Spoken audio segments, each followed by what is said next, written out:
பிரியமான கர்த்தருடைய பிள்ளை, தொடர்ந்து நம்ம பார்க்கிறோம் தீர்க்கதரிசிகள் யார் என்பதை பார்த்து கொண்டிருக்கிறோம்.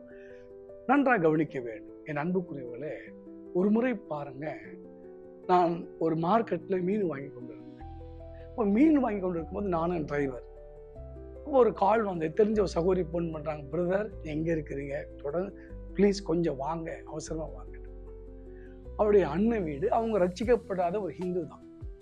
அவங்க அம்மாவுக்கு ஒரே பிள்ளை, ஆனா கணவன் இறந்துட்டான், கணவன் இல்லை.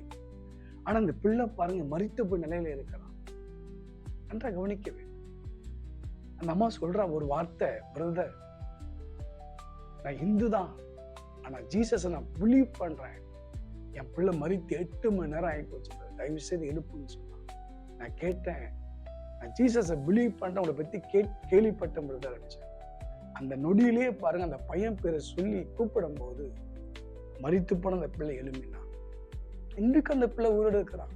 பள்ளிக்காரில் நீங்க வந்து பாருங்க, சந்தேகம் இருந்தா. +2 எக்ஸாம் எழுதுக்கு முன்னே இறந்துட்டான். ஒரே ஒரு வார்த்தை தான், எழுப்பினான். புரிந்து கொள்ள. தீர்க்கதரிசியுடைய வேலை உயிர்ப்பிக்கிற வேலை, உயிர்ப்பிக்கிற வேலை.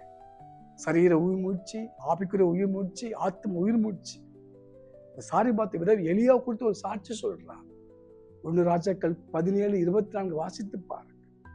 அப்பொழுது அந்த ஸ்திரீ எலியாவை நோக்கி, நீ தேவனுடைய மனுஷன் என்றும் உம்முடைய வாயிலிருந்து பிறப்பிக்கும் கர்த்தரின் வார்த்தை உண்மை என்றும் இதனால் இப்போது அறிந்திருக்கிறேன். எப்போ மரித்து போன பிள்ளையை உயிர்ப்பித்த எலியா, நீ தேவ மனுஷன் என்று அறிவே.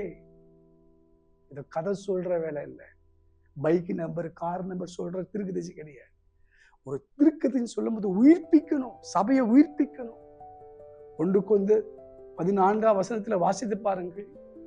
1 கொரிந்தியர் 14ஆம் அதிகாரம் வாசித்து பாருங்க. தீர்க்க தரிசனம் என்பது சபை பக்தி விருத்தி, ஆத்மா உயிர்மூச்சு அடையணும், சபையை உயிர்மூச்சு அடையணும். அவன் தான் தீர்க்கதரிசி. கவனமா இருங்க. நம்பர் பிளேட் சொல்றது, வீட்டு நம்பர் சொல்றதெல்லாம் அவன் இந்துக்களோட சொல்றான். அவனுக்கு உங்களுக்கு என்ன வித்தியாசம்? ஆத்மா உயிரோடு எழுப்புவதுதான் தீர்க்கதரிசி. கவனமா இருங்கள், தெளிவடையுங்கள். God bless you.